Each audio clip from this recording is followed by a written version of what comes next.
Salam and good evening to you, worthy friend. Please, come closer. Too close, a little too close. There. Welcome to Agrabah, city of mystery, of enchantment. The finest merchandise this side of the River Jordan, on sale today. Come on down. Master, I don't think you quite realize what you got here. So why don't you just ruminate while I illuminate the possibilities? Well, in upper hand, them 43 shares, I had 1,000 tales. Well, Master, you in luck, cause up your sleeve, you got a brand of magic never fails. You got some power in your corner now, some heavy ammunition in your camp. You got some punch, pizzazz, Yahoo and how. See, all you gotta do is rub that lamp, and I'll say, Mr. Lancer, what will your pleasure be? Let me take your orders, shut it down. You ain't never had a friend like me. Welcome, you few good men, to Geek Salad, episode 231. There's no crying in podcasts. From the Geek Salad podcast, I'm Andy. I'm Mike. I'm Joe. I'm Catherine. And tonight we are finally tackling the movies of 1992. This one took a while for us to get to. I think for a number of scheduling reasons and whatnot. We usually do these in the summer, but now is when we decided to do it. Now is the winter of a discontent. Yes, right before Christmas. So it just means we have to squeeze in a fast Christmas episode. That shouldn't be a problem. No, I don't think so either. So yeah, we are going to be talking about our favorite movies from the year of our Lord 1992. We are going to be discussing a whole bunch of stuff. We're going to be talking about the top 10. We're going to be going into our social media, which is actually how we're going to start kicking this whole thing off. So let me pull up some of the great social media. First, we are going to be having throughout the broadcast two things. We are going to be having some feedback from our friend Steve, who always comes back to text me because I can't save it anywhere. His thoughts on some of the movies of 1992. And throughout today, the next two episodes, because this is a two-parter, we are going to be joined on a couple of movies by our good friend M at the Verbal Diorama podcast, who could not be with us here. So I last week met up with her via Skype, and we got together and discussed a few of her favorite movies of the year. So we'll be giving her shout-outs across the board. So. Hey, Em.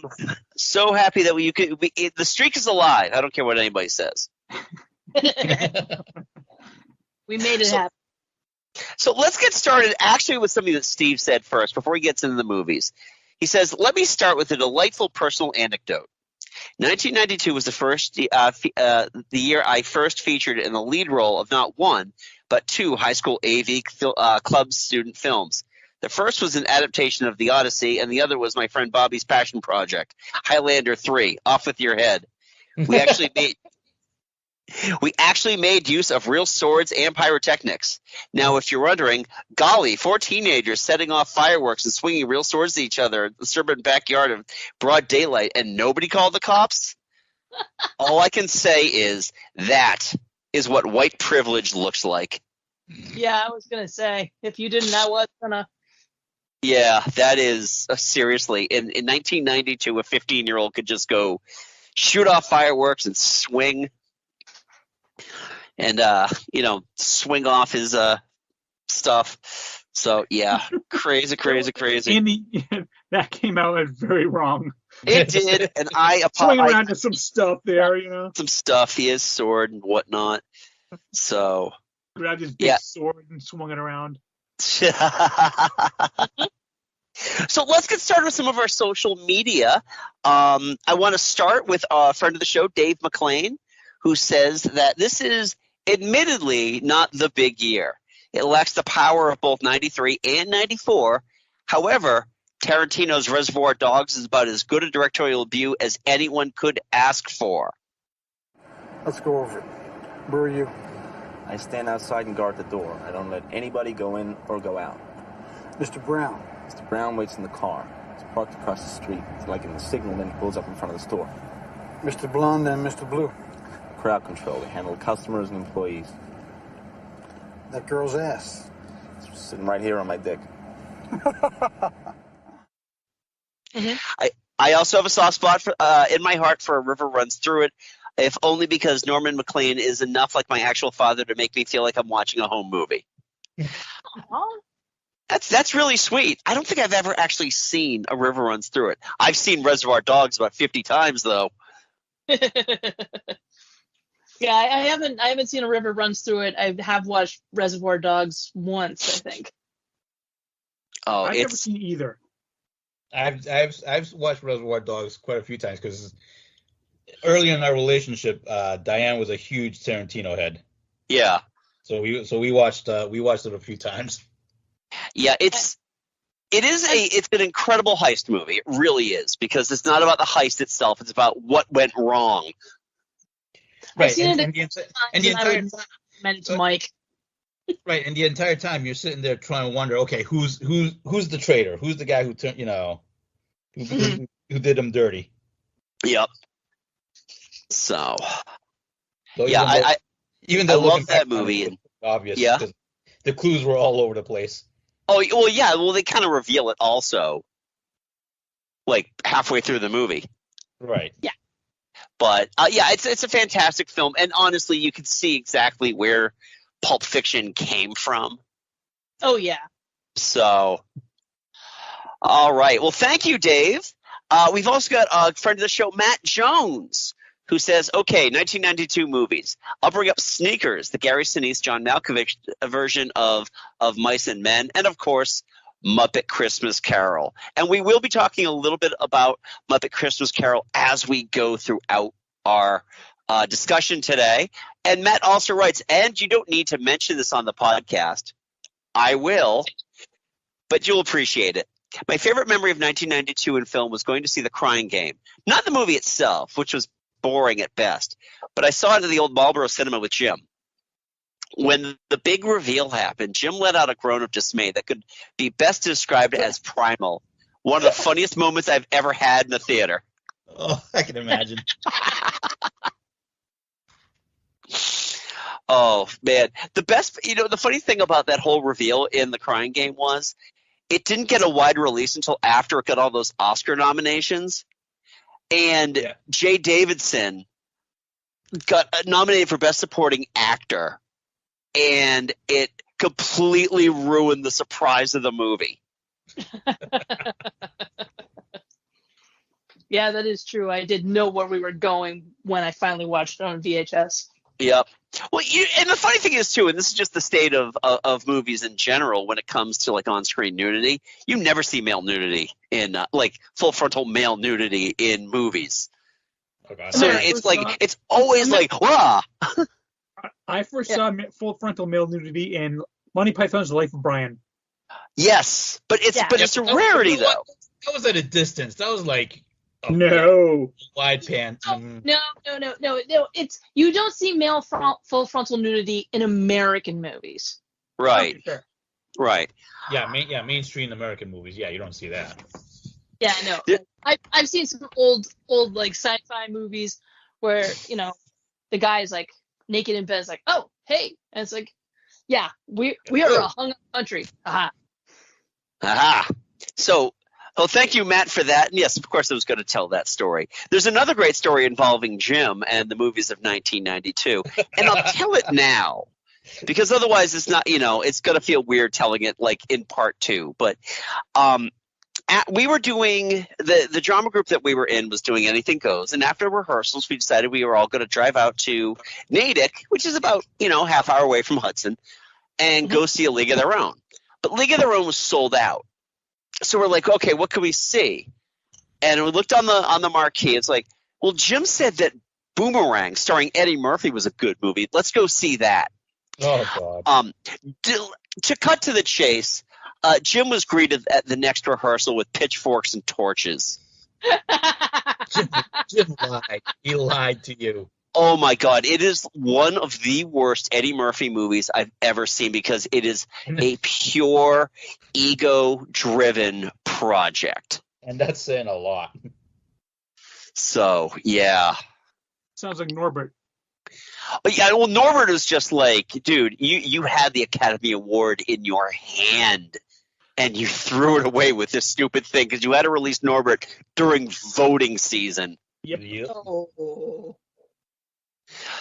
So then we've got we're going over to Twitter now, and Mike, your gal Jonna at Misty Jade 73 replied with my cousin Vinny, Marissa Tomei's breakout role. You're acting like you're nervous or something. Well, yeah, I am. What are you nervous about? I'm the one that's under the gun here. Trial starts tomorrow. You want to know what I'm nervous about? I'll tell you what I'm nervous about. I am in the dark here with all this legal crap. I have no idea what's going on. All I know is you're screwing up, and I can't help. You lent me a little camera, didn't you? Oh, Vinny, I'm watching you go down in flames, and you're bringing me with you, and I can't do anything about it. And? Well, I hate to bring it up because I know you got enough pressure on you already. But we agreed to get married as soon as you won your first case. Meanwhile, 10 years later, my niece, the daughter of my sister, is getting married. My biological clock is ticking like this. And the way this case is going, I ain't never getting married. Sister Act. God, that's right. She won. What's that? You don't realize how old some of these movies. Like my cousin Vinny, I didn't realize it was 1992. Yeah. So do you for that? I saw that one in theaters.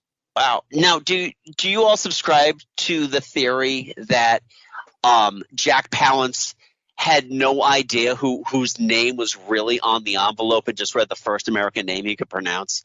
Yeah. That has always been the theory because he was the one. He was old. Was that the year he did the push-ups in the? No, that was the year he won Best Supporting Actor for City Slickers year before. Okay. You know what? I don't buy that too much, mainly because I think Marissa Tomei did earn that Oscar. She was so good. Yeah, there wasn't a really good field for Best Supporting Actress that year. No, there was not. But all right, so so my cousin Vinny, and then Jonna brings up one that we will be talking about a little bit in the top 10 of the year, Sister Act, making nuns fun through song. Another one that we're going to be talking about very soon, League of Their Own, classic sports movies. Mm-hmm. Chelsea brings up Newsies, a toe tapper that people didn't know what to do with then. Now it's gone to Broadway. Look at them. They're the kings of New York. That's a Disney movie too, right? Isn't it? Yeah. It is a Disney movie starring Christian Bale. Yeah, a very young Christian Bale, and it bombed horrifically. Which is because I always think, I always think of Christian Bale's like first big role was in like Memento, not. I keep forgetting about Newsies. Well, I mean, technically speaking, his first big role was Empire of the Sun. Oh, that's true. Right. True, but then it went on to be. Newsies went off to be a big hit on Broadway, though. They like revived it as an actual live musical, and now it's like a big summer and teen musical thing. Steve also mentions Newsies when he says, "Whatever girls feel when they watch movies that aggressively cater to the male gaze is what I felt when I saw Newsies." I know. The Kings of New York is like the big song from that one, but I know Jonna's favorite song is actually "Carrying the Banner." Okay, she loves that song. I'm not familiar with it. I know that there's a live version on Disney Plus. I think the movie's on Disney Plus as well. It's coming around locally as the teen production, so I might be sitting through it a lot. I don't know yet. Only time will tell. I listened to it after she mentioned it because I believe she mentioned it during when we did the countdown for our Disney songs. Oh, yeah, I think so. I think she may have. Yeah, and I put in a clip of it at that point, and so I had to listen to the song. It actually is a good song. Okay, it's Alan Menken. So, yeah. I mean, Alan Menken's not a hack. No, so. no, by any stretch.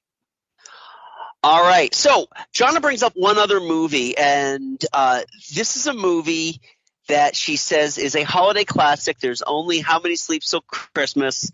It's The Muppet Christmas Carol, which I did talk to Em about. So we're going to talk a little bit about A Muppet Christmas Carol.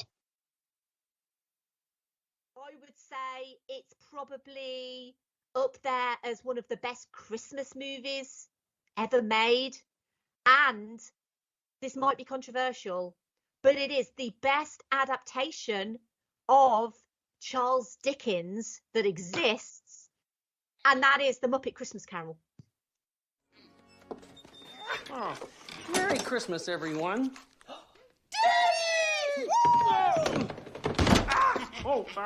Merry Christmas, girls. Merry Christmas, Peter. Merry Christmas. Children. Oh, now it's time to set the table. Go ahead. Wait for me. Merry Christmas, Emily. Oh, Merry Christmas. Cratchy. And me. Oh, I fell down the chimney and landed on a flaming hot goose. You have all the fun. Yes, and you will get a lot of agreement with Catherine. Will definitely be bringing this one up. Yeah, good, because it's absolutely incredible. I love everything about it. I love the fact it's the irreverence of it, the humor of it, the sincerity of it. I love the Muppets. I've always loved the Muppets, but this is probably one of those Muppet movies that I think will stand the test of time forever, despite the changes that Disney have made to it, where they've like removed the rods and all of that, which is ridiculous. You know, it's going to be re-released this Christmas for its 30th anniversary. It's going to have the missing song in. It's an incredible performance by Michael Caine. He is Ebenezer Scrooge. There is no one who can do Scrooge like him. And the fact that he's acting alongside the Muppets, I'm going to put a big spoiler out there. And I'm going to say this movie is coming to Verbal Diorama this Christmas, and I can't be more excited about that because I adore this movie so much, and I just want to know. I know how they did it, obviously, but I just want to tell people how this movie was made because it's an absolute masterpiece of practical puppet work and human actors and everything just coming together so perfectly. I can't say enough great things about The Muppet Christmas Carol. I put it on every Christmas. My nephew loves it. And it's a piece of art, frankly. Yes, I love this. This is one of my all-time favorite Muppet movies. Yeah. It just hits all the boxes. And you know, you mentioned Michael Caine. Michael Caine, for someone who had already won an Academy Award, doesn't look embarrassed to be there. He went full in with this. And that's what you need. You need an actor who is quite happy to just, I'm going to work with Muppets and I'm going to love it and I'm going to have the best time, but I'm also going to be Scrooge. And honestly, I just need to say at the end of the movie, and it's not a spoiler because everyone knows the story of The Christmas Carol, I'm sure. But you know, at the end where they all come together, oh, crikey, I nearly broke a plate. I was so excited. When they all come together at the end and they're all around the table and Michael Caine's got a huge smile on his face and it's just like, it's the joy of Christmas right there. Having everyone around the Christmas table, everyone smiling, happy, enjoying Christmas. And it's just there. It's like concentrated joy in a movie right there. I love it. Yeah, it is a lovely film. I am looking forward to the fact that they're bringing the restored version back to Disney Plus this year. Yep. So The Love Is Gone will finally be included, which is going to be very exciting. Yeah. All right, so what do you all think of A Muppet Christmas Carol? Well, it's me, so yeah, we'll let the expert take the lead. Drink. Yeah. Yeah, I watch. I have it on DVD, and I have a DVD from a while back. Yeah, again, first of all, it's a DVD, and I listen to it. I watch it on the full screen version because that's the version that has the song that got cut from the eventually from the theatrical release version, and which Mike tells us will be back. They are finally reinstating it because about a week and a half from after we record this, the version that we'll get the full version on Disney Plus with When Love Is Gone. Yeah, cannot wait. The fact that they cut it, it's like, why would you do that? It's important to the scene, it's important to the story, and you kill the reprise. Oh yeah, right. The story that John and I heard Brian Henson talk about at D23 was great because basically they said, we'll just cut it for the theatrical and then we'll put it back in for the video, and then they lost it. Yeah, no, it was in like the VHS I had or something, but I feel like I saw it in the theatrical version, but maybe I'm wrong. But it's like the it doesn't make sense. That scene doesn't make as much sense without that song. The reprise is not a reprise because you're not reprising anything. Right. Right. But as right. And the weird thing is that when Michael Caine starts singing "The Love Is Found," it's oddly placed because it definitely sounds like a reprise. Oh yeah. Yeah, it's a reprise, and because they cut it, it doesn't work. So, but yeah. Other than that, though, the movie is incredible. Yeah. Oh yeah, absolutely. They cut it for quote pacing, but it's like no, you need that moment. That's a really telling moment in the character's arc, and the whole story about how it's like they approached Michael Caine for the role, and he was like, well, I'm going to do it, but I'm going to do it straight, and I'm not going to treat them like Muppets. I'm going to treat them like people, and I'm not going to be goofy. And they're like, perfect. That is exactly it works here. It works. He did such a great job with that. By the way, Steve also wants to mention the Muppet Christmas Carol. It marks the point where no other adaptation was going to top it. So please, for the love of God, stop making them. Yeah.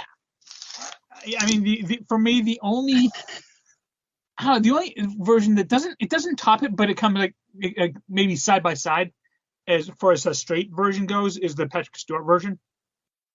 That's a pretty good version. But if you just want kind of a straight but with comedy, Muppets is top of the pile. It is so good. Michael Caine playing it straight works. All the jokes are fantastic. And this one was really kind of make or break for the Muppets because this is the first movie after Jim died, and so they had to come out swinging and hit it for the fences because otherwise they were Muppets were probably going to not be around much longer. Right, and it definitely shows. It's a shame that this movie didn't do better. And to me, it's always weird that if you think about it, most Muppet movies are not huge hits, and they by every right should be, but they have a lasting legacy behind them. Yeah, they don't make a big splash in theaters, but people just were like, I'm gonna watch that again. I'm gonna watch that again. Right. Yeah. And we're due. Especially, I'm gonna hold off. I'm gonna wait until the next for the updated extended Snyder cut version of it comes out. It's gonna be great. And in the back and forth between Rizzo and Gonzo that is really the thing that makes the version especially work. Yeah. Yes. That's I agree. Also one of the few versions where you have a narrator. Yeah. You don't often actually get some of the original Charles Dickens language in the story. So a lot of the movie versions cut that part out, so you don't get things like as solitary as an oyster or other things that are from the book. Which still makes it one of the most faithful adaptations as well. Mm-hmm.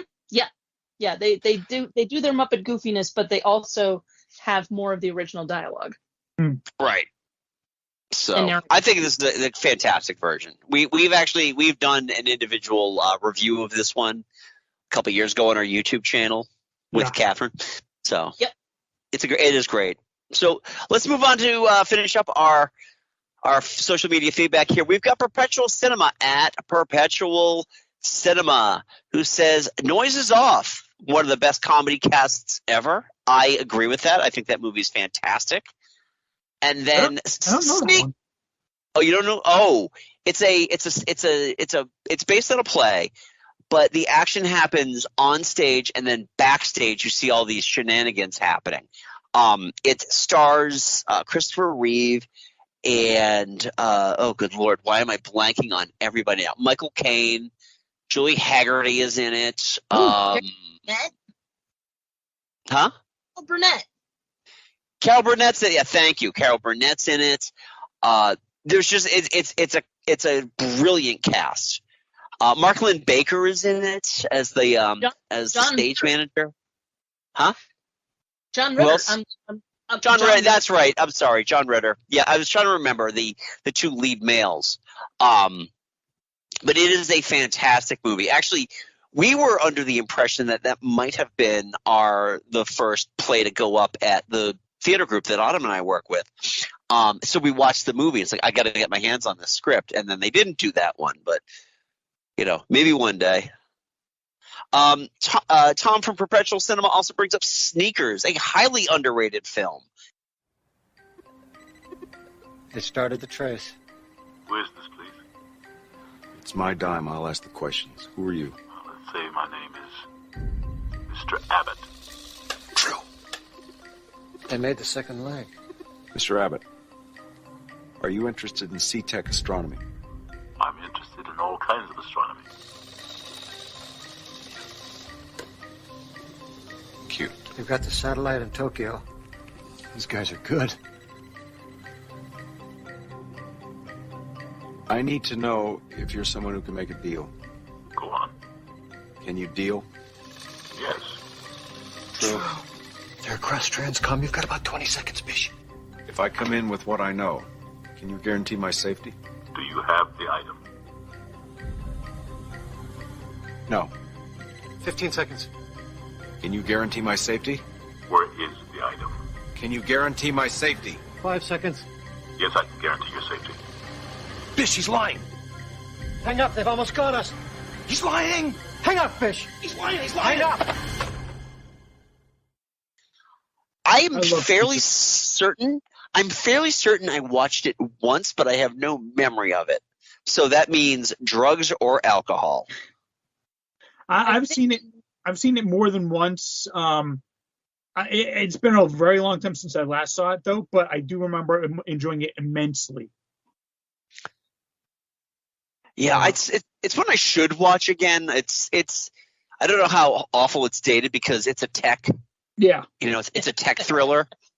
But I mean, the cast is second to none. I mean, it's It's Ben Kingsley, Robert Redford. It's one of River Phoenix's last roles too. Yeah. Dan Aykroyd's in it. Mary McDowell. And Sidney Poitier's in this one, I believe. Huh.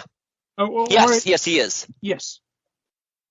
But yeah, I mean, the tech is obviously going to be a bit dated, but it's probably going to be about as dated as not as dated as Hackers, but it was still such a solid movie. Yeah, I gotta go. I'll see if that's streaming somewhere, and I'll try to find that. So we've got some more here. We've got Capes on the Couch at Capes on the Couch. 1992 saw the release of a comedy so iconic it would change the face of cinema forever. Stop, or my mom will shoot. Definitely watched this one on VHS back in the day. Time I'll never get back. Hell, my brother in Christ, my sweet summer child, I paid movie money for this. The only I've never seen Stop My Mom Will Shoot, but the only thing I know about it, and I know this because my buddy Eric that I work with, and he is the biggest Sly Stallone fan. and apparently Sly Stallone lobbied to get this role because he had a big, huge rivalry with Schwarzenegger at the time, and Schwarzenegger read the script and then jokingly spread news around that he wanted to be in it, so to kind of entice Sly to take the movie instead. I can't believe you fell for that. You're so stupid.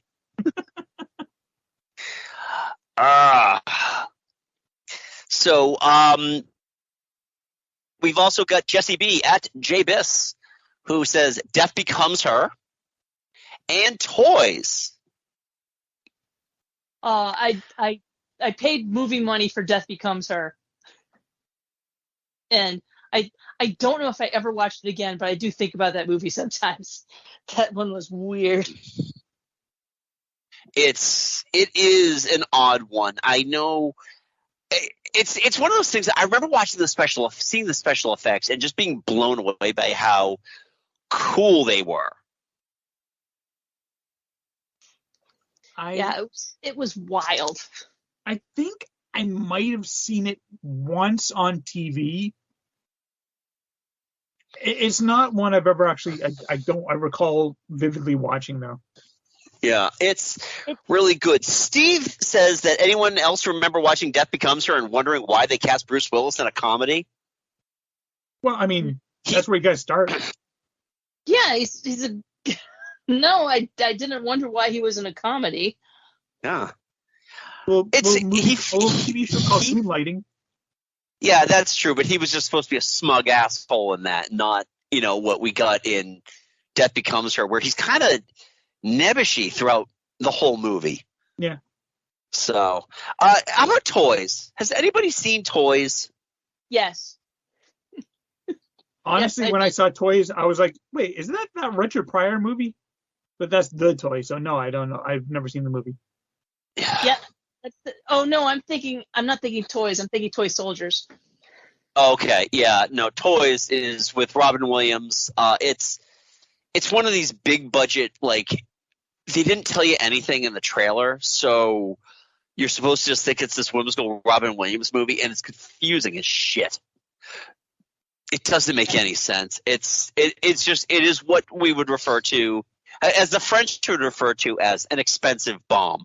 So. Yeah. According to Wikipedia, it was nominated for a Razzie for Worst Director, and it lost to David Seltzer for Shining Through. Ooh,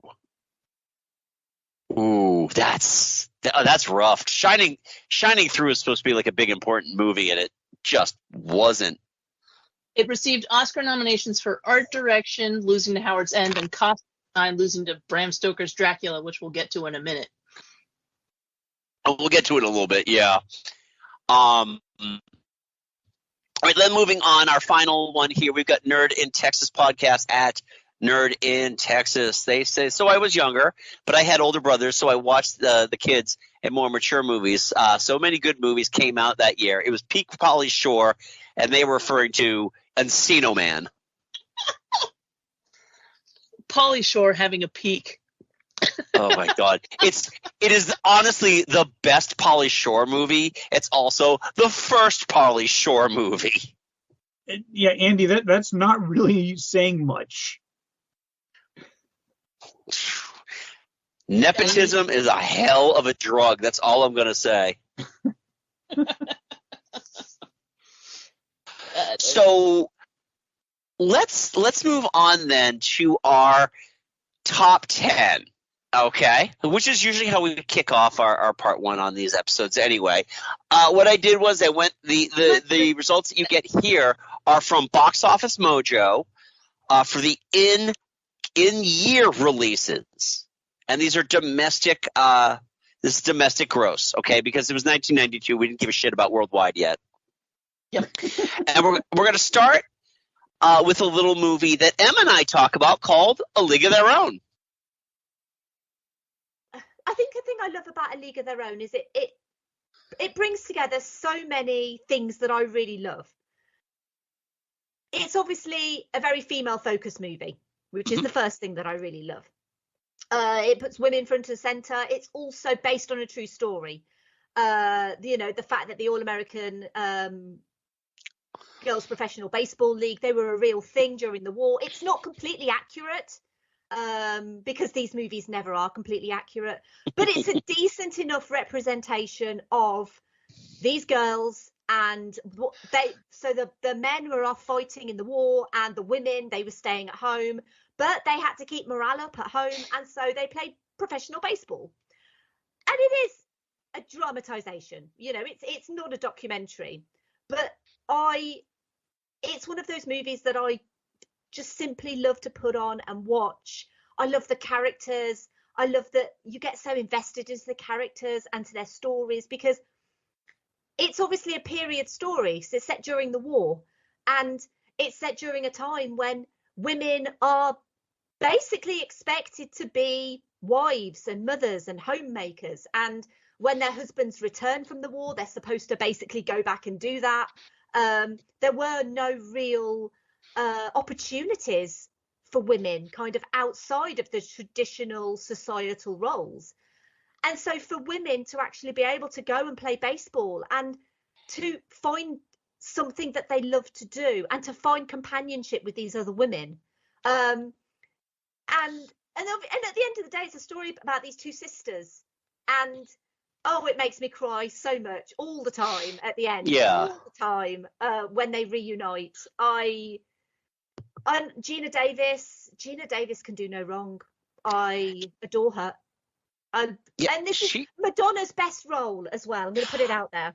All right, I heard it said last night. I was watching a thing on the kind of like the true history of the All-American Girls Baseball League, and it was said that this is the only Madonna movie anyone would actually pay to see.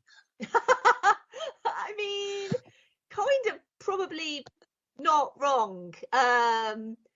Do we count Dick Tracy? I guess, but Dick Tracy. I haven't seen Dick Tracy in a long time. It's one of those that I need to rewatch, really. But this is a great movie. And as I say, it's no hyperbole as far as I'm concerned when I say that I think this is the greatest sports movie ever made, because I really do think it's got all of the hallmarks of a great sports movie. It's got all of the hallmarks of a great period drama as well. And it's got women front and center, and also Tom Hanks playing against type. This was the first time that he had really played, after he'd kind of, created that Tom Hanks persona. Yeah, and I think, hands down, this is one of the greatest platonic man-woman relationships in the history of cinema. Dottie and Jimmy's relationship is so good, and it's that they have so much good chemistry together, and it's that bond of trust that he can be honest with her, and he can, she'll push back and he'll push back. And I thought that was great. The scene with them on the bus when she asked why he couldn't fight in the war, and he says, "'Cause I got no cartilage in my knees. I don't need cartilage in my knees to pull a trigger." And it just was – it's so wonderful. But Tom Hanks's outbursts in that movie are the things of legend. Yeah. And the thing is there's still memes about it. There's still GIFs about it. The whole there's no crying in baseball. And it's one of those movies that I think passes a lot of people by because maybe they're not interested in baseball. I'm not interested in baseball. I genuinely don't know the sport of baseball. The only thing I know about baseball is from this movie. But I love it. I've never been to a baseball game, but I think I really probably would love to go to a baseball game. They don't play baseball here, so. No, I know. But every time I go to the Baseball Hall of Fame, I've been about like 5 or 6 times. Every time I will go with my friends, and every time I will stand in front of Roger Hornsby's placard in the Hall of Fame, and I will quote Jimmy Duggan that Roger Hornsby called me a steaming pile of shit in front of my family, and I didn't cry. There's no crying.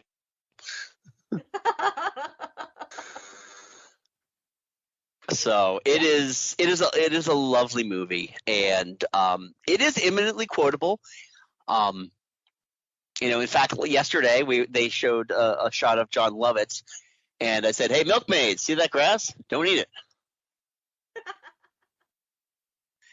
So yeah, and you've done an episode on A League of Their Own as well. I have, yeah. It was a while ago, actually. It was one of my earlier attempts. But it's interesting you mentioned about the relationship between the characters played by Tom Hanks and Gina Davis, because so basically originally they were supposed to get together. So the two characters were supposed to be romantic, and that was all cut because they realized that having a romance and then obviously bringing her husband back in and everything, it just wouldn't work. So they kept it platonic, and it works really well. I also wanted to briefly mention there was a TV series of A League of Their Own. It actually debuted this year. We got it over here in the UK on Amazon Prime. Same. Abby Jacobson headlined one. So good. I thought that was incredible. I really, really enjoyed it. I haven't watched it, but our viewing queue is getting a little thin, so perhaps I'll put that in my on the list. Yeah, it feels like, because obviously with a 2-hour movie, you do get to know the characters, but it feels like there's sometimes a bit of a disconnect between some of the characters in the movie, whereas in the TV show, it really goes into these characters, but it also explores women of color as well. In the movie, obviously, you get one single scene with a black woman throwing the ball, and that's all you see. That's the only women of color that you see in the movie. But in the TV show, they go into, what it's like to be a black woman, during that time in America, what it's like to be a lesbian woman during that time in America. And just a really fascinating TV show that has a lot of really interesting and important things to say. I mean, obviously, it's not really comparable to the movie. I don't think it is a separate beast, but I would say if you like the movie, then I would say you'd like the show as well. Excellent. I will definitely give that a check. I will definitely check that out then. If it's got your endorsement, I will definitely check it out. So, what are your thoughts on A League of Their Own? Yeah. Can you send my baseball? Sure. There. Wow. Avoid the clap, Jimmy Dugan. Wow. That's good advice. I like this movie. It's a great movie. It's an all-time classic, easily. Yeah. Yep. Yeah, Joe, it absolutely is. It's my second favorite baseball movie. Oh, God, yeah. Easily. I believe this was also, wasn't this Penny Marshall's follow-up to Big? Maybe? No. She directed Awakenings. Oh. With Robin Williams and Robert De Niro. Yeah. But it's but especially it was for a female director at the time to direct two movies that both made over $100 million was like unheard of. Yeah. That is where her claim to fame came from this. Yeah. This movie in and of itself, I mean, Emma and I talked a lot about how great this is, like the greatest platonic relationship in movie history between Gina Davis and Tom Hanks. Oh yeah. But something we didn't talk about was just kind of like the emotion that you get from this movie. There's that scene where they're getting ready for the game and the army guy shows up and he can't find the name of the person he's got to give your husband was killed in the war to. And Hanks just it was just he just rips the envelope away from him. Yeah, but just has he had to walk to the player, and that was a really rough scene. Mm-hmm. Yeah, it was definitely very well done, and the guy like being indignant and treating it like it was nothing. He's like, this is just my job, and Tom Hanks's character is like, get the fuck out of here, you asshole. Yeah. I mean, can we just say just how inspired the casting was all around? Oh yeah. Absolutely. Everybody was perfect for the roles that they were playing. And this was very early in Tom Hanks getting out of straight comedy and doing like real character work. Yeah. But it's one of those movies, though, where we have to listen to him pee for like a solid minute and a half. Yeah, we could have done without that part, but that's what it's like. We have to watch Tom Cruise run in movies. We have to watch Tom Hanks pee in movies. And John Lovitz is in this movie for all of 5 minutes, and you love him in every single moment. Oh my God, he is so underutilized in this. But one of my favorite lines. There's a lot of great lines in this movie, but I love the David Strathairn, who's like, "Hell of a game, Jimmy." I especially like that part of the 7th inning where you scratched your balls for half an hour. Now, I got to ask this question because I asked it to my some of my coworkers. Did Gina Davis mean to drop the ball at the end? I don't. I think that it's competitive to the end that Kit turned out to be the better player because Dottie's heart wasn't in it as much as Kit's was. That's where I'm going. From my point of view, I think she dropped it on purpose. I think she had it dead to rights, and I think she let it go because she didn't need it. Dottie did. Yeah. Yeah, that too. And she was just always looking up for her sister, even when her sister didn't realize it and was kind of a bitch. Yeah. Because younger child. Yeah. But yeah. She was always looking up for her, and she would never let a baseball game get between them. Yeah, I really thought it was a I love this movie. I mean, I know we all have another favorite baseball movie. Mine being Bull Durham. I know Mike's is Field of Dreams. Yeah, but Bull Durham's easily my number one. Yeah, it's so inside baseball. But I love this movie. We actually during the pandemic, I found this through Amazon on sale. I'm like, I'm gonna buy a copy of this because I think my daughter would really love this, and she did. And she's not a sports fan at all. And she really enjoyed it. Yeah, I don't love baseball at all, but I do enjoy this movie a lot. Yeah. So, any of your thoughts on A League of Their Own before we move to number 9? It was when Rosie O'Donnell and Madonna met, and they became really good friends. Yes. This is also the only Madonna movie worth watching. I still think it's both of their best performances. Oh, yeah. Yeah, absolutely. Yeah. So, all right, well, let's move on to number 9 then, taking in $117.7 million in the U.S. box office, Basic Instinct.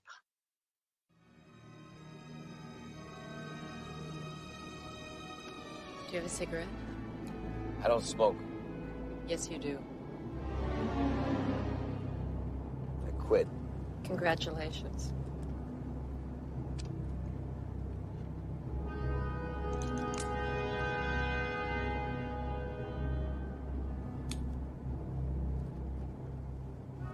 Thought you didn't have any cigarettes. Oh, I found some in my pocket. Would you like one? I told you I quit. It won't last.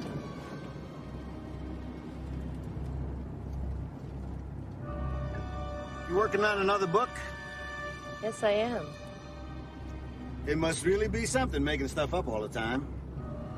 Yeah, it teaches you to lie. How's that?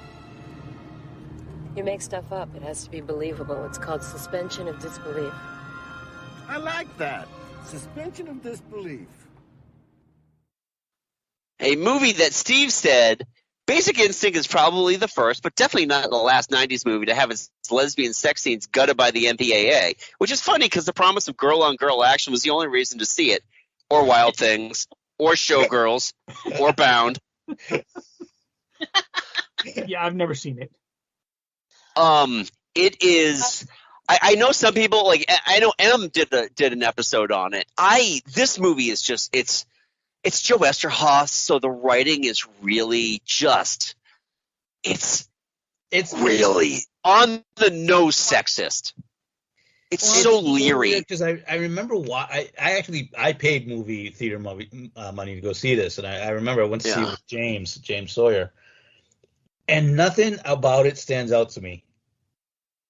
I mean, I think I saw it once, and really the only thing that stands out is that scene, and that's it. Yeah. And, being a post-pubescent teenager when I was watching, like, oh, okay, this is interesting, but beyond that, I was like, okay, nothing about it stands out. Yeah, I'm pretty sure I saw it, but then I could. Well, the thing is that there was like a whole bunch of. Yeah, I saw this. Fine. You could tell when there were body doubles. I was like, that's a body double. Yep, exactly. That ass does not belong to that actor. It's just like I felt like the dialogue was really ham-handed. It's just like even like the representation of like the girl-on-girl action was just like you're forcing this. It doesn't seem natural at all. It's just like, hi, I'm a hot woman. Here's another hot woman. Want to see us kiss? It's just like there's nothing humanizing about any of it. So the whole leg crossing scene, shit. Jeez. Yeah, and it's a movie. It came out 30 years ago. It made money. Yeah. Yeah, people went to see it, and as often happens, it's like the top grossing movies are not the ones. Like, we actually do remember some of them this year. Like, there are many years where the top grossing movies were like, yeah, nobody cares about that movie anymore. I mean, it can be said that this was kind of, I suppose, maybe Sharon Stone's star turn that kind of propelled her from being. It was. It absolutely was her star turn. This movie made her. Right. I mean, she had that bit role in Total Recall 2 years before. That's how she knew who Paul. That's how she met Paul Verhoeven, who directed this one. Well, this is the movie that turned her into a leading lady. Yeah.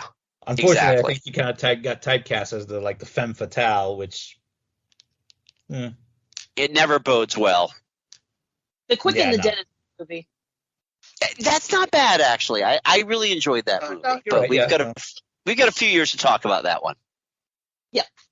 I'm just throwing out there. It's like, if you want to see a good Sharon Stone movie, that's the one to watch. Yeah, that one. And depending on your feelings of Scorsese, Casino, she's okay in it. She's okay. She's okay in it. She's okay. Yeah. All right. So Casino is more of a Bobby De Niro movie than it is a Sharon Stone movie. Oh, it's a Bobby De Niro, Joe Pesci joint where Joe Pesci says the word fuck about 15 times a second. So, all right, let's move on then to number 8, taking in $121.6 million, Wayne's World. Listen, we need to have a talk about Vanderhoff. The fact is, he's the sponsor. And you signed a contract guaranteeing him certain concessions, one of them being a spot on the show. Well, that's where I see things just a little differently. Contract or no, I will not bow to any sponsor. I'm sorry you feel that way, but basically it's the nature of the beast. Maybe I'm wrong on this one, but for me, the beast doesn't include selling out. Garth, you know what I'm talking about, right? It's like people only do things because they get paid. And that's just really sad. I can't talk about it anymore. It's giving me a headache. Here, take 2 of these. Ah, new print. Little, yellow, different.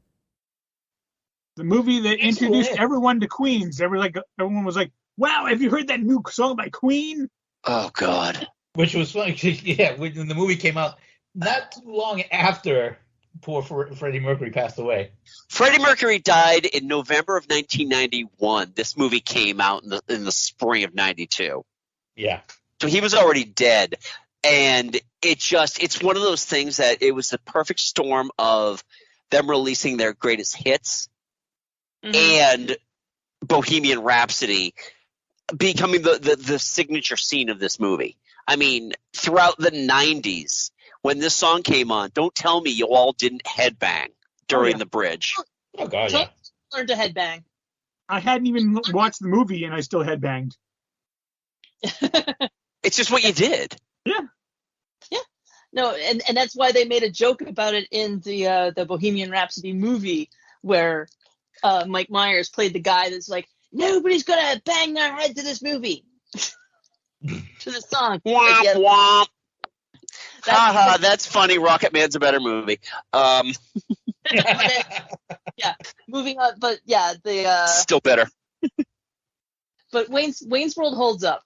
I did, like, I still have it on VHS, and I popped it into my yes, I still have a VCR, and we watched it. Yeah, it's fun. Yeah, I really enjoyed this movie when I saw it. It's been forever since I've seen it, though. But it's like there are so few Mike Myers movies where he isn't unbearable playing to the camera. Yeah. You know, it's just like this was his first kick at being in an actual leading an actual movie, and it's really good. I love. There's a shot in that movie that I absolutely love, where they're at the club, and this is when you see Tia Carrere's character for the very first time, and she's like jamming on the bass, playing this hard rock version of Ballroom Blitz. And they cut to Wayne, and then they play Dreamweaver over it. And it's like that, you know, that dreamy, sing-songy song. But she's still, like, got that angry rock face as she's, like, you know, singing and everything. It's the best, like, juxtaposition. Yeah, it's the comedy really holds up. The goofiness. Like, there's some jokes, especially, like, the product placement. Those things were, like, very for that time, but everything else, like the story and the comedy, really holds up and tells like a you know, it's not too bleh. Yeah. Well, the whole gag with Alice Cooper, I thought that was fantastic. I still pronounce Milwaukee as Milwaukee. And just wait till we get to Last of the Mohicans and part 2, where I start referring to as Kentucky. So, yeah. However, he's got a fun story about, like, they were like, at first they were like, yeah, you're just gonna show up and do your thing and it'll be fine. And then they were like, actually, we have this paragraph we want you to read. And he was like, oh, and he just does it. You know, he was on the Muppet Show. He can handle this. It's fine. I did not know that. It is, Alice Cooper was fantastic in this. However, we have to unmask Joe and reveal that he is Old Man Withers.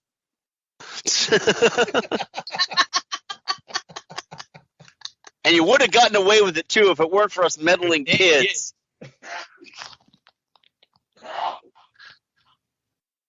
That was something going on back there. Who is sneezing in the background? Is that Joe or is that Mike? Nope.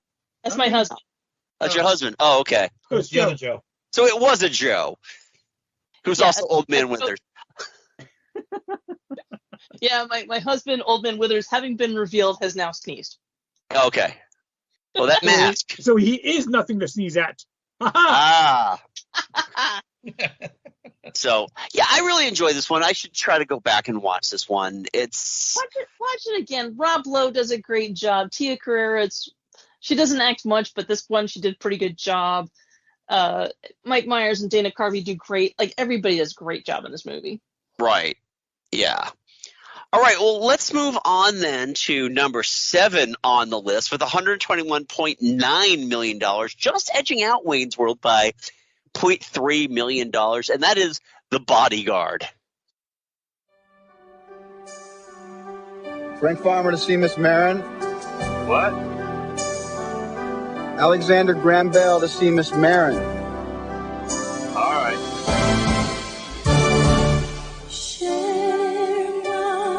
Bill said he used to be with the Secret Service. I was 2 years with Carter, 4 with Reagan.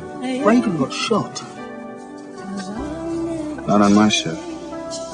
All my colors for you. You don't look like a bodyguard. This is my disguise. Well, his timing's good. Henry, I've spent a lot of time guarding people all over the world, and I found one thing to be true. No matter how incompetent the assassins, no matter how much they miss their target, there's one person who always gets hit. Who? The cocky black chauffeur. You afraid I might get picked off for my snazzy running suit? No, I'm afraid that I'm going to have to jog with you. Oh my god. I will be 100% honest with you. I've never seen this movie. All I know about this movie is that there's a song that Whitney Houston sings that was sung better by Dolly Parton, and Kevin Costner has the worst fucking haircut out of all of his movies. Yep. I watched it once. I've never seen it. Our bus driver got a radio in the my high school bus driver got a radio so that we could listen to whatever radio station, and this song was on all the fucking time, and I hate it. Yep. And I will always love you. God. I've never seen this movie, and I'd rather listen to Dolly Parton. Thank you very much. Yeah. Oh, by the way, I did miss something from Steve about Wayne's World. My kids happened to be watching Wayne's World one day and asked me, wait, did this come out after The Office? It was then that I knew that our society was doomed.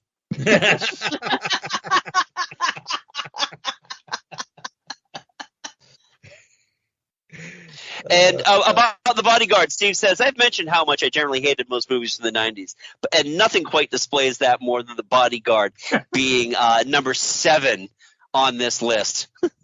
Yeah. I have nothing to say about this movie. It's just, it was a star vehicle for Whitney Houston, and that's it. It's her big song. She couldn't reap the Oscar love from it because she didn't write it. And, for all of you, if you're not already in the know, Dolly Parton wrote I Will Always Love You the same afternoon she wrote Jolene. National treasure, that one. Yeah, she is. Yeah, she is. Yeah. All right. Well, let's talk about other godly folks here and go to number 6 with $139.6 million. That is Sister Act.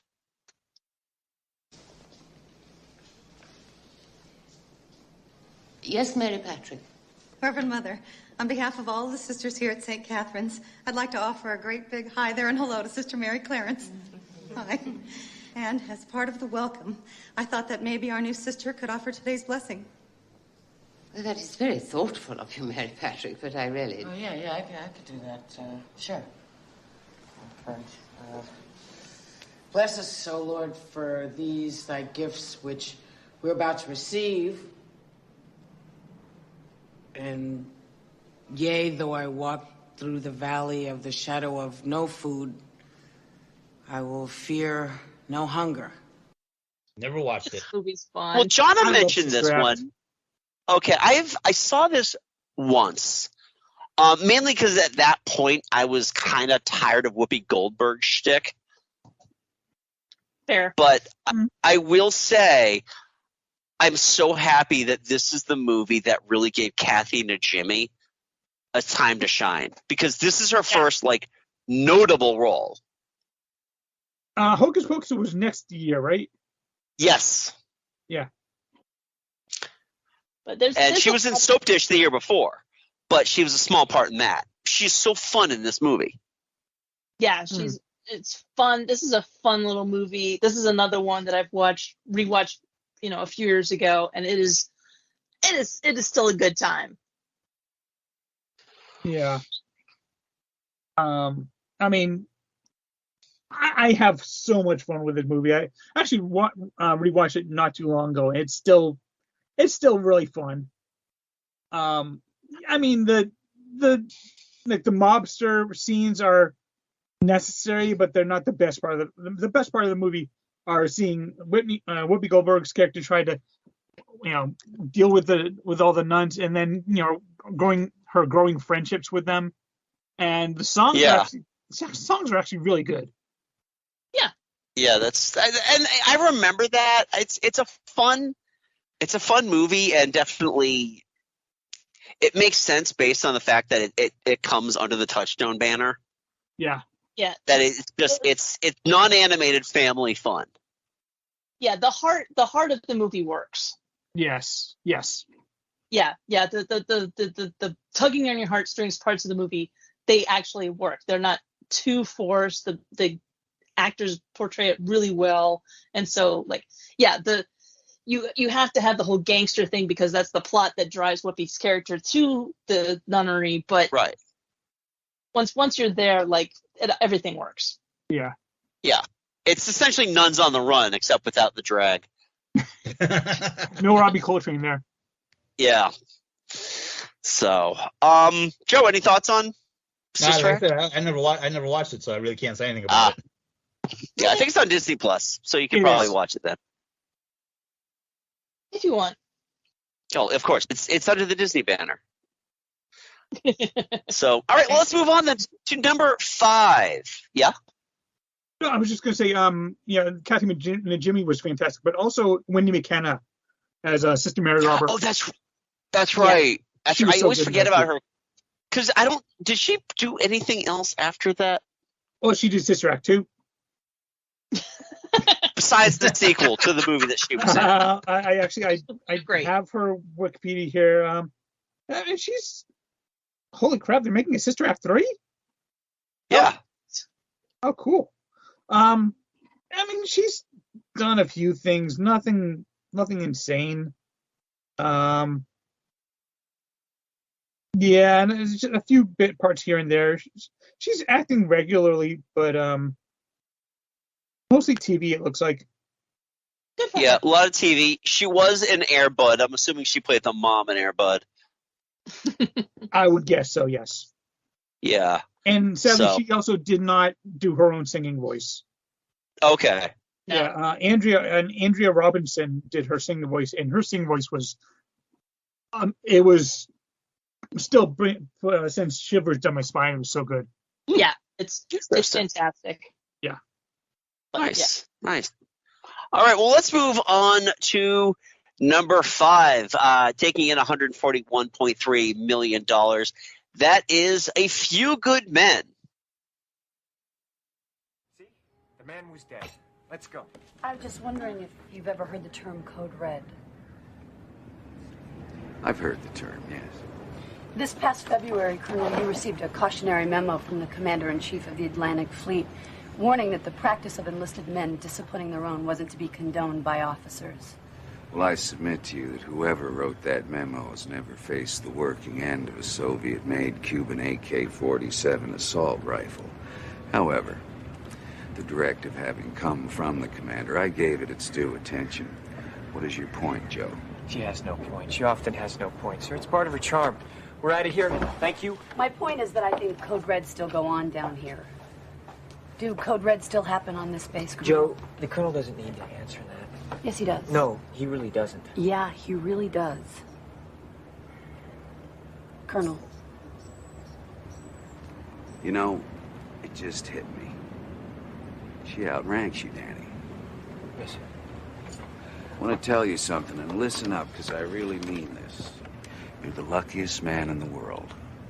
There is nothing on this earth sexier, believe me, gentlemen, than a woman that you have to salute in the morning. Promote them all, I say, because this is true. If you haven't gotten a blowjob from a superior officer, well, you're just letting the best in life pass you by. Now, Steve writes, granted, it's not a high bar, but A Few Good Men is the standard by which all courtroom dramas should be measured. Sadly, it made the Kevin Bacon game far too easy.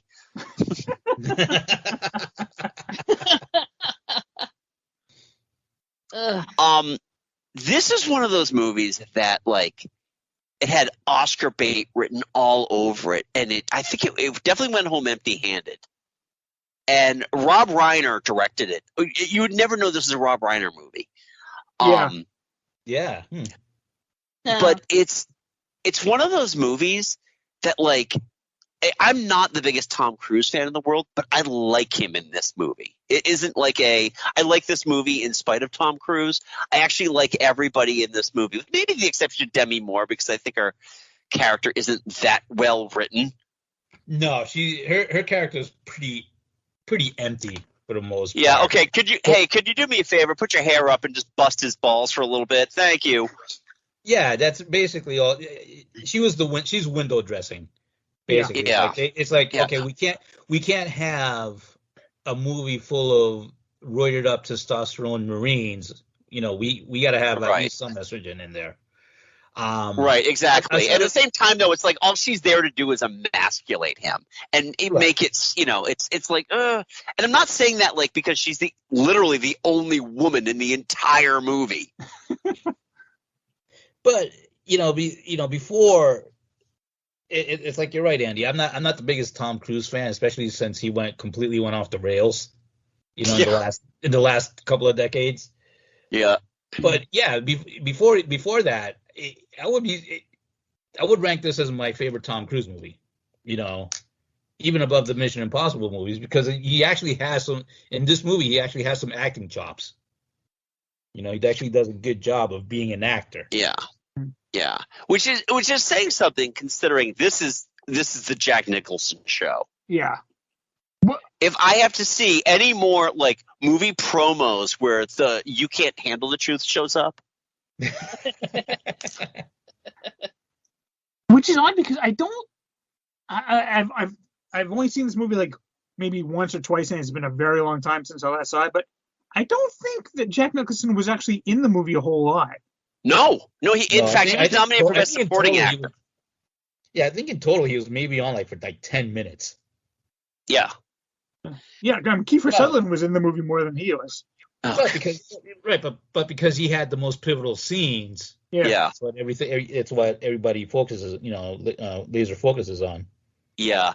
Kiefer Sutherland's character in this with his indecipherable accent. He had no honor. What? He had no honor. It's like Kevin Bacon. I forgot Kevin Bacon was in this movie. Granted, it's been at least 15, maybe 20 years since I've last seen this movie. And to be fair, to debate, what was it, Steve, on this one? Yeah. This one may have made the Kevin Bacon game easier, but not nearly as easy as JFK. Oh, you're right. You're absolutely right about that. I mean, it's easier to lift up the actors that were not in JFK. So, putting it out there.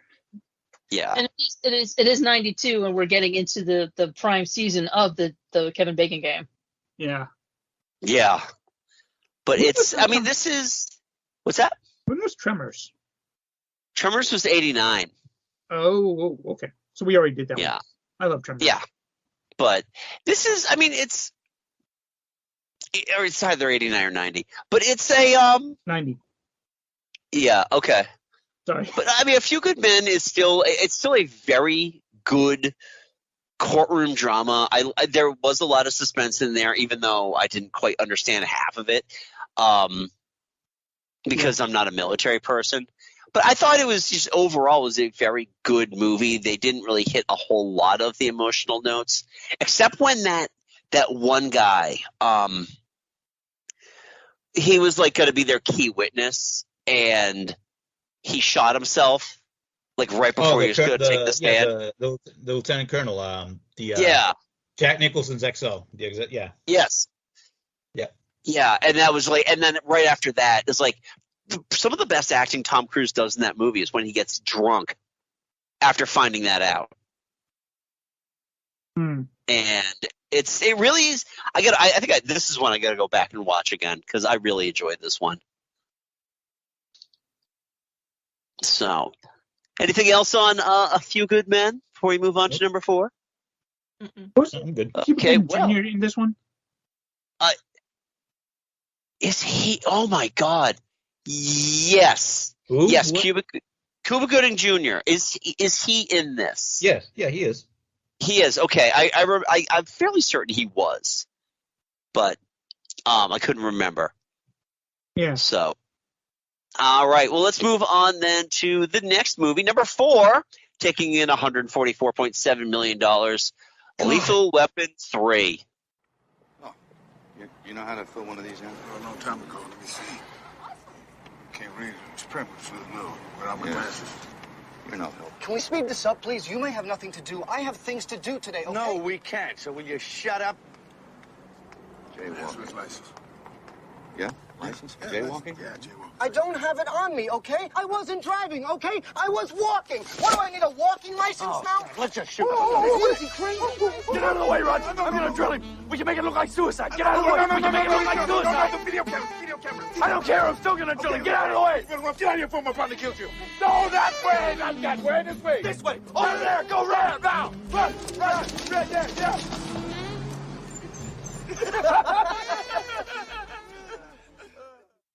It really made that much money. Yeah. It was definitely God. cashing in on the franchise. No, cashing in on Joe Pesci is what it was. This movie sucks. It sucks so hard. It's it was so bad. Yeah. I paid movie money. I paid movie theater. Same here. Like an idiot, I paid movie money for it. Because honestly, I mean, Lethal Weapon 2 was pretty good, and I figured, hey, they can't screw it up that bad. Well, a lot of it was, by that point, they had rested into some very, very comfortable tropes. Danny Glover is still just inches away from retirement, being too old for this shit. Joe Pesci's got to do is okay. And Mel Gibson has to be a horrible sexist and racist. I mean, those are the tropes that they had. But they also, I mean, this movie is where they finally gave him like a permanent, she's not going to die in this movie, love interest in Rene Russo. But it's just the only thing that would have made this movie good is if I got a 5-minute scene of just Joe Pesci being riddled with so many bullets that the body can't fall to the ground because it's just being held up with more bullets because his character, Leo Getz, is he was good for one movie and he was barely good in that one. Like he outstayed his welcome halfway through Lethal Weapon 2. Right, exactly. Oh, God. And I paid movie money for this because I'm an idiot. I share in your shame, Andy. I share in your shame. So angry. So angry. I don't think I've ever seen it. Oh, it's bad. You know what the sick thing is, though? Lethal Weapon 4 is even worse. Yeah, I don't know if I've ever actually seen any of the Lethal Weapon movies all the way through. 1 and 2 are both decent. Yeah, and it's like I think there's like other. Yeah. At this point, it's odd considering Kevin Spacey, and I'm okay with watching like Usual Suspects. Usual Suspects, yeah. But Mel Gibson, I find him very, very tough to watch now. Yeah, no, I'm the same way. I'm the same way. Oh God, I can't watch anything. I can't watch anything with Mel Gibson in it. I just can't tolerate it. I'm okay with Braveheart and Chicken Run, and that's about it. Yeah, but that's the thing. Braveheart used to be like one of my favorite all-time movies, but now I can't bear it anymore. Yeah. And Chicken Run's easy. It's animated. It's so easy to do. Forgiving the acute historical inaccuracies of Braveheart, the fact that it's Mel Gibson is like, no more. Yeah. And to say it, the Hamlet that Mel Gibson was in is more the Hamlet that I understand than the fucking Kenneth Branagh piss off version. Jeez, that's saying a lot. Yeah. It's just, the thing is also is because the early 90s were so chock-a-block with those Joel Silver, Michael Kamen score movies that you don't need Lethal Weapon because you have Die Hard. Or you have like 1,001 other. I mean, hell, you had Under Siege come out that year. Oh. And that was a big hit. It's like the only in the rankings of watchable Steven Seagal movies might be the only one. Because he doesn't have to run it. He doesn't have to run in it. Speaking of things I can't stand, Mel Gibson's a terrible person. I can watch a couple of his movies and be okay. But Steven Seagal, he is a monster. I got another briefcase of $50,000. What do I do with this? I just pissed myself at the mafia again. My coworker. Go for it. Sorry, go ahead.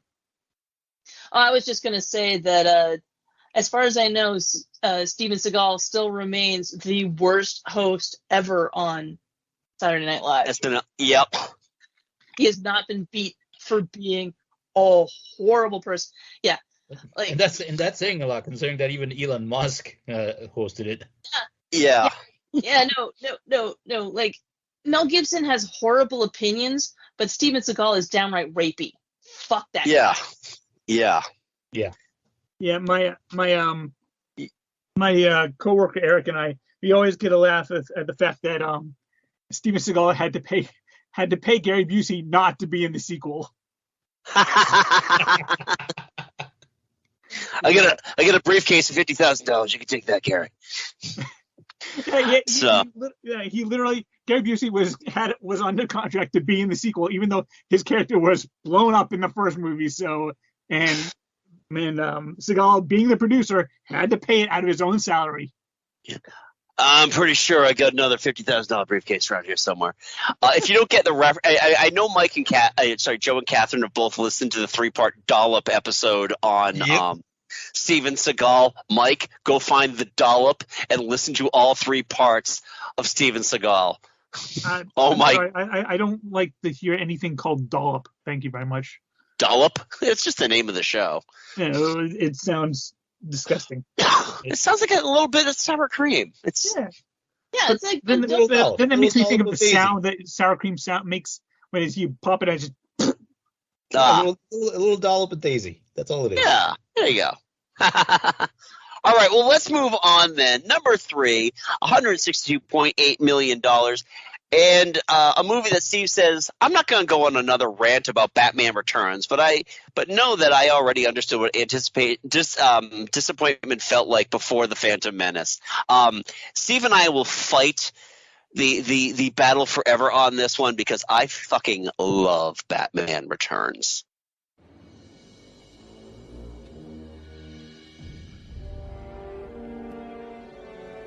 Admiring your handiwork?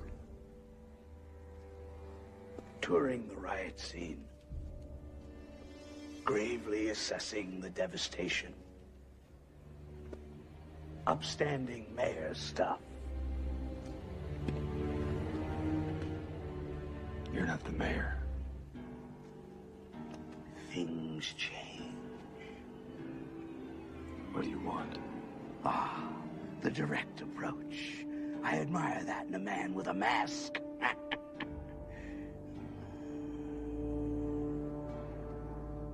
You don't really think you'll win, do you? Things change.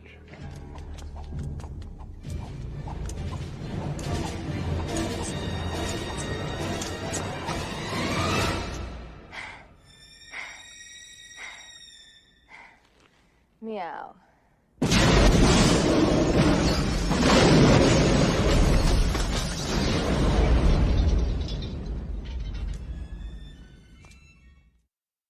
How could he? Wait a second. He's just being contrarian now, isn't he?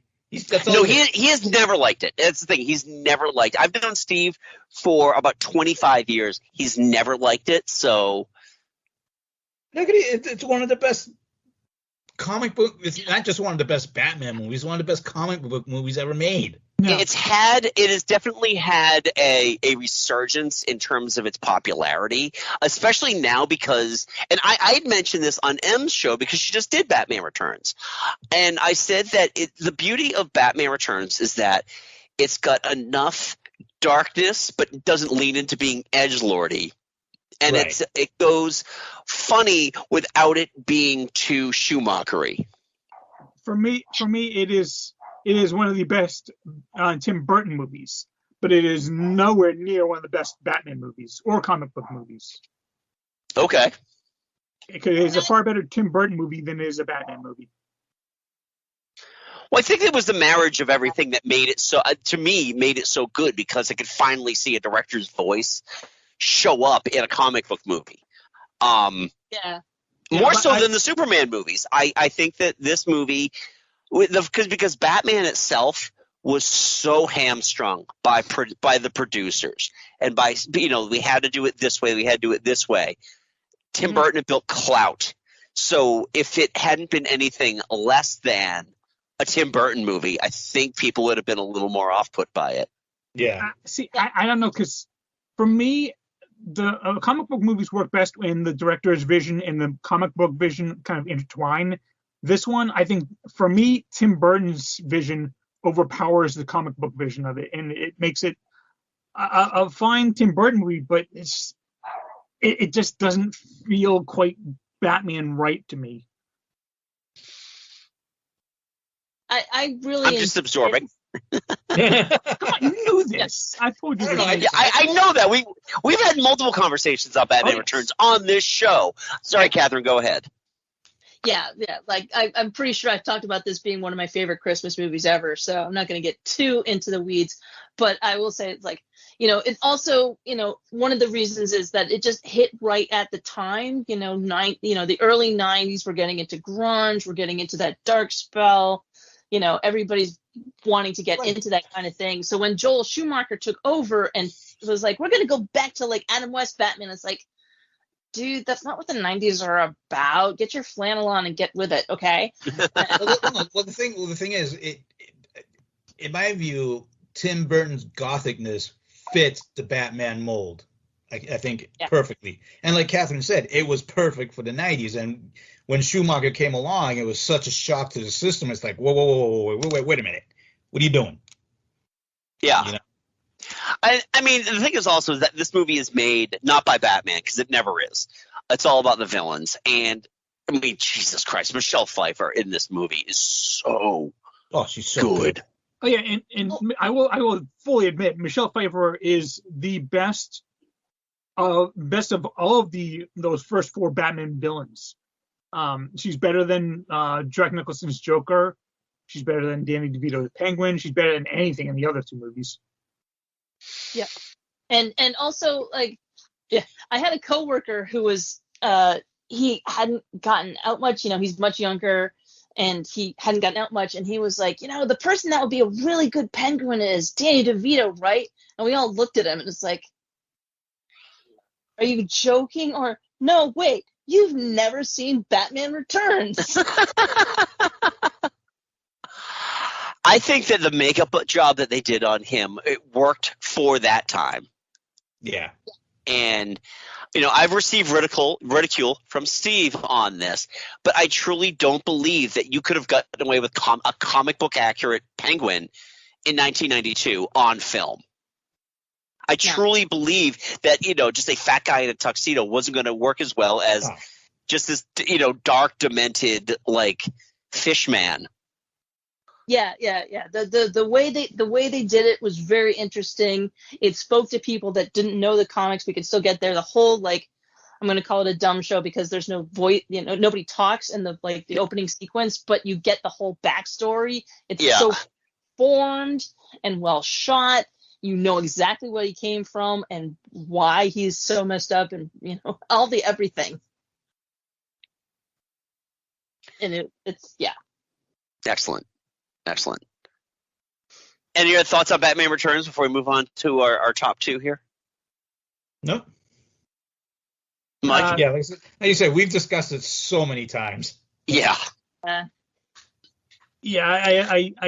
get what Danny DeVito was doing. I just not the way I wanted to go. Okay. And that's fair. Yeah. And to be honest, to be fair, I probably wouldn't have gone with the Penguin as a villain anyway.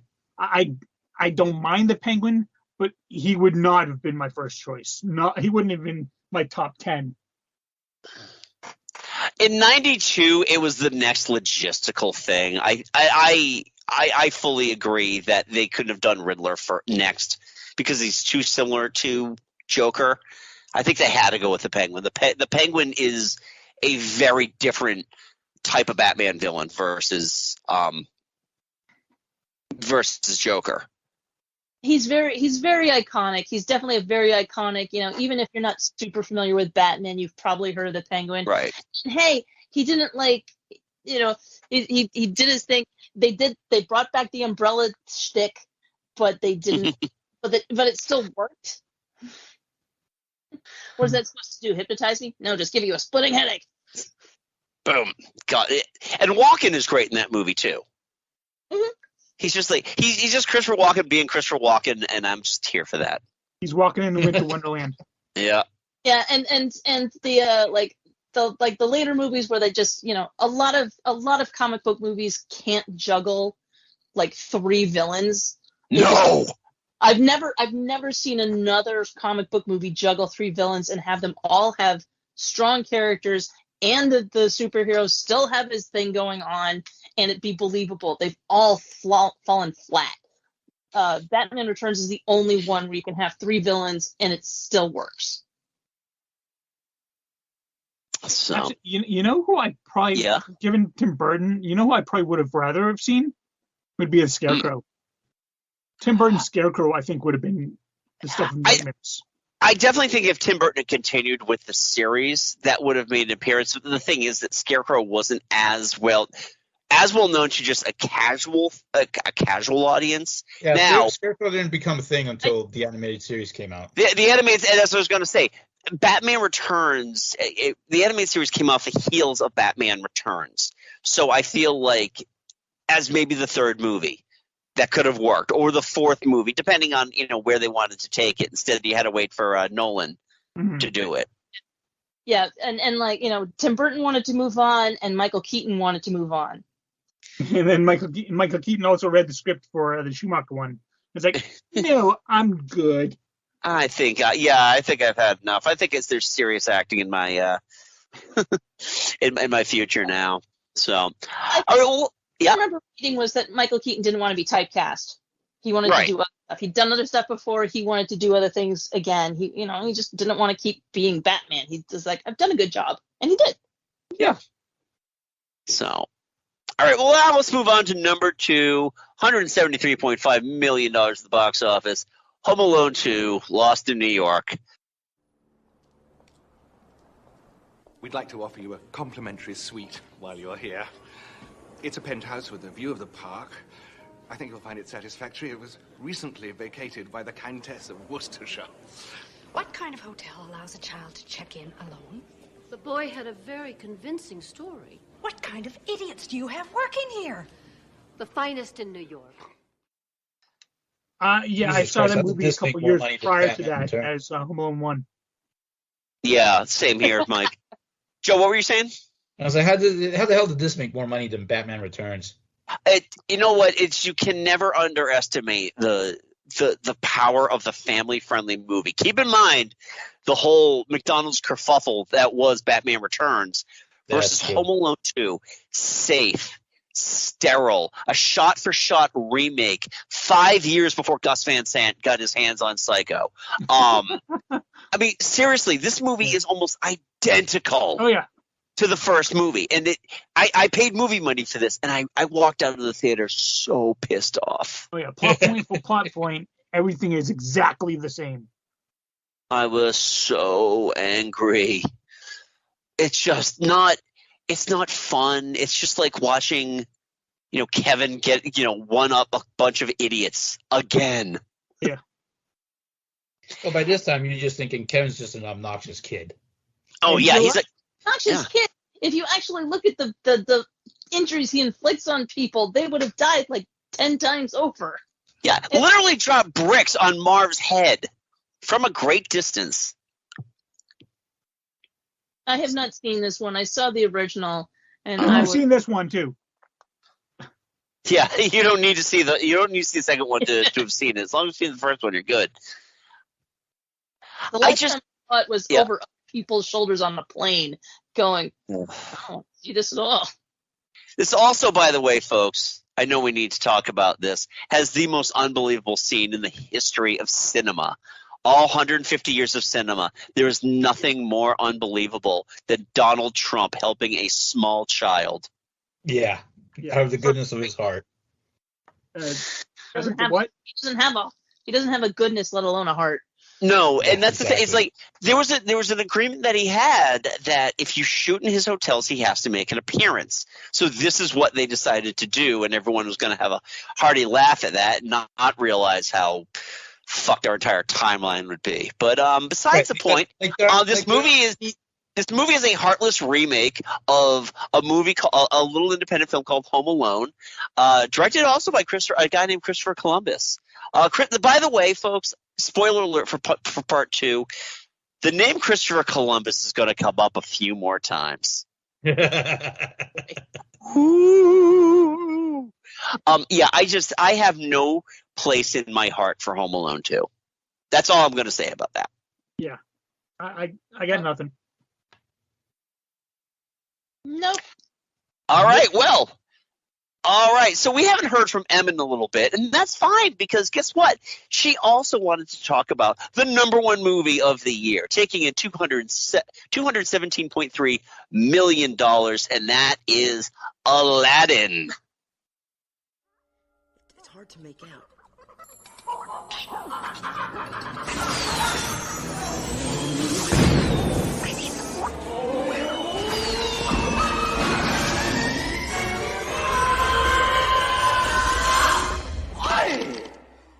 10,000 years will give you such a crick in the neck. Hang on a second. Wow! Wow! Does it feel good to be out of there? I'm telling you, nice to be back, ladies and gentlemen. Hi, where are you from? What's your name? Aladdin. Aladdin. Hello, Aladdin. Nice to have you on the show. Can we call you Al, or maybe just Din? Or how about Laddie? Sounds like, here, boy. Come on, Laddie. I must have hit my head harder than I thought. Do you smoke? Mind if I do? Oh, sorry, Cheetah. Hope I didn't singe the fur. Yo, Rockman. Haven't seen you in a few millennia. Give me some tassel. Yo, yo. Say, you're a lot smaller than my last master. Either that or I'm getting bigger. Look at me from the side. Do I look different to you? Wait a minute. I'm your master? That's right. He can be taught. What would you wish of me? Be ever impressive. The one contains... but never duplicated. Genie of the lamp. Right here, direct from the lamp. Right here for your very much wish fulfillment. Thank you. So anyway, let's move on to another one. Okay, it's Aladdin. This to me is a top 3 Disney. Oh, beyond a shadow of a doubt. This is the movie that I watched so many times as a kid. I could quote it off by heart from the very start of the script, pretty much to the very end. Yeah, all of the songs, I knew them. Yep. It was pivotal to me growing up. This was the movie that I had on all the time. It was this, and then it was The Lion King. Then it was Beauty and the Beast. Then it was The Lion King. But this was the one that really kind of stoked my love of animation. Yeah. And What I love about it is that it's so different. It sets us up for the current era of Disney animation that we're seeing now in terms of the more insidery metaphysical humor. It's something that we would get glimpses of in The Lion King, in Hercules, in The Emperor's New Groove. But this really kicked that off, that Disney can make fun of themselves successfully. Mm-hmm. Yeah, it's responsible for a lot of things. When you look at a character like the genie, and you look at them bringing Robin Williams in, which was something that they didn't do. They didn't bring in big name actors for roles like this. Right. And now, I mean, pretty much every Hollywood actor has had some role in animation. I always argue that just because you're a great live action actor, it doesn't necessarily make you a great animation actor, because you have to bring something to the performance. It's like someone like Scarlett Johansson. She's great in live action. I don't know how great she would be doing like an animated role, just as an example. She was great in Her, to be fair, so maybe that's a bad example. I fell in love with Robin Williams as the genie, and it was a love that I had for him, and I still have for him every day. I can't tell you how much I love him. Yeah, and I don't know if you've ever seen the test footage that I think it was the animator I think his name is Eric Goldberg, had done to convince them to hire Robin Williams. They took a piece of his stand-up routine and he animated it with the genie. Yeah. So it was good to have an animator who could keep up with that. Because, I mean, you would let Robin Williams just kind of go off and do his own thing, but to have an animator that can just to keep up with that, or a head animator, because it's not just one person who's drawing everything, their wrists would just fall off. It is a wonder, because it's hand-drawn animation. Yeah. With very little CG. I mean, the only CG thing in that movie, well, some of the Cave of Wonder, I believe, is CG. The actual Cave of Wonder is CG. But the only piece that was like obviously CG, like I in 1992, watching it in the theater, going, oh, was the one of the spires, the spire that gets shot into the Arctic or whatever cold area. That is the only piece of obvious CG I could tell. Everything else was seamless. Yeah, I mean, even if you take a character like the Magic Carpet. Yeah. He's animated in such a way that although he's CG, he still looks hand-drawn. And considering this is, obviously we're talking about 1992. This was, several years before Toy Story. And the fact that they were doing this, they'd obviously dabbled in a bit of CG in the past, but they'd never done anything to the size of the Cave of Wonders, the lava, the carpet. The entrance to the Cave of Wonders, when it's like a roaring lion. I believe that's CG too. But yeah, I think I can agree with you that the turret when it lands in the snow. But even you look at it now and it's just such a finely tuned piece of storytelling and art, and it's one of those things that, when Disney went through a period of, we're going to make everything live action. I was actually quite excited about the live action Aladdin, because I thought to myself, if they can pull this off, this could actually be really good. I wasn't the biggest fan of Beauty and the Beast. And I know we've spoken about live action stuff before, and you know how I feel about live action versus animation.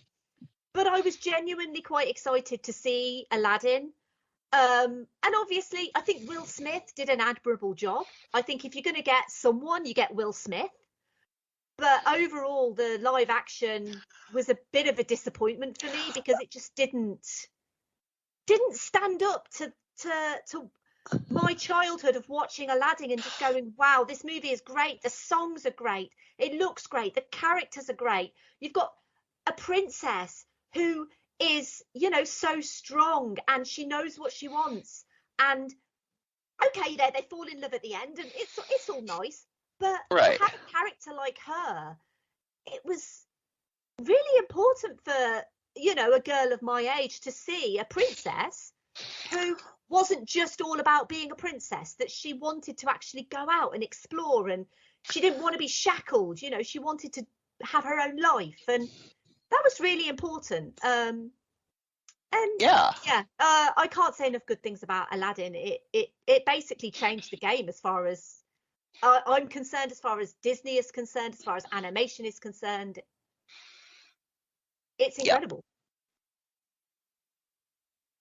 And to jump off on that, Steve says, Aladdin.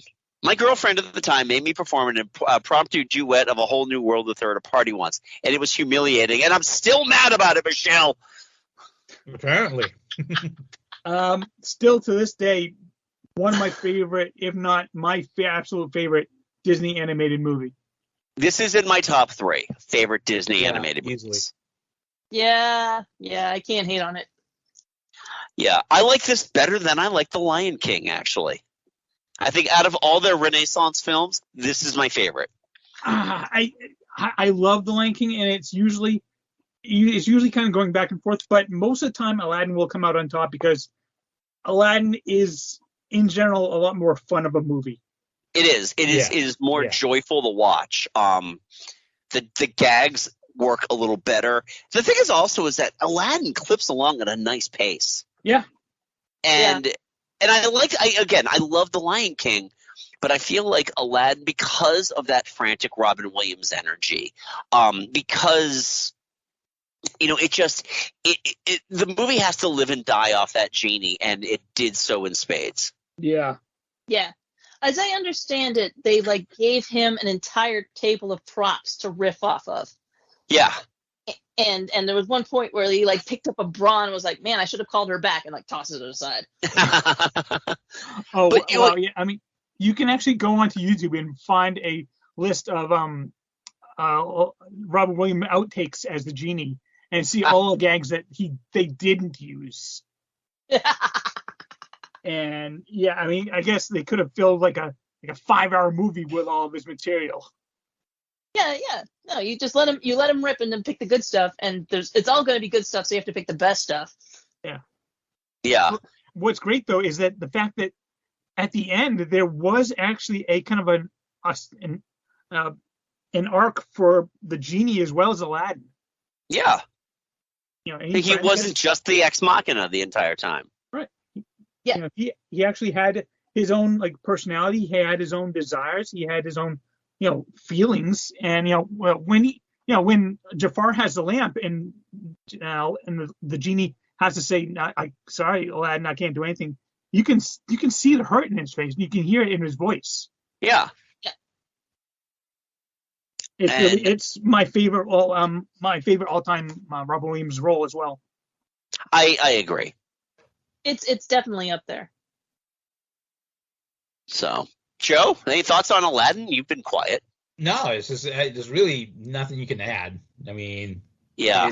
I mean, if I have to sell Aladdin to you, it's right, exactly, and the movie speaks for itself. And it's one of those movies that it's basically timeless. I could sit down and watch it again and not get tired of it. Yeah. Yeah. I gotta watch this. It's been a while since I've actually sat down and watched this, but maybe after the holiday season I'll sit down and watch it again. Because hey, Disney Plus. Yeah. So. Yeah. And I will say, as much as this is again my favorite animated movie, I still really, really enjoyed the live action as well. I can't remember if I actually left this in from my conversation with Em. I think I cut it, but the live action exceeded my in the basement expectations, so I liked it. But I don't know if I actually ever need to revisit it again. I think the once was fine for me because I have this one and I love this one. I love them both. Yeah. Well, that's the thing, and really that's kind of one of the things with the live action recreations is I can watch it once and enjoy it, but I can always go back to the original. Yeah.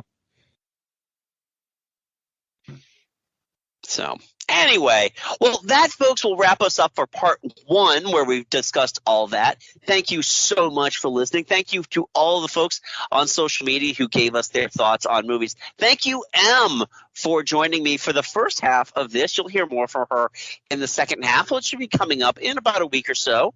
If you're not familiar with Em from Verbal Diorama, you've obviously not been listening to this show. But you can find her at the exact same apps that you listen to us on. Listen to her show, give her a 5-star rating on iTunes. You can also follow her on all the social media. She is Verbal Diorama everywhere. Twitter, Facebook, Mastodon, Hive. Yeah, we all did it. And when we return next week, we will be talking about the rest of the releases that weren't covered in social media or all that. So I'm really looking forward to that. If this is your first time listening to Geek Salad, thank you. Please subscribe. Listen to us whenever you can. We've got a full archive that you can get anywhere you get your podcast, Google, Spotify, Stitcher, Apple. We are there. Give us a 5-star rating on Apple if that is your podcast use of choice, or not. but that's apparently the only one that counts. You can also check us out on YouTube at Geek Salad Podcast, where Mike and I do our weekly movie reviews. So you can check those out there, subscribe, and you'll also get the audio for all of our episodes there as well. I think that is about it for now. So until next time, I'm Andy. I'm Mike. I'm Joe. I'm Catherine.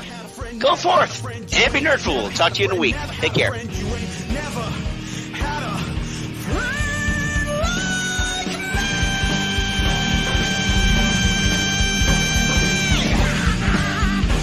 You ain't never had a friend like me.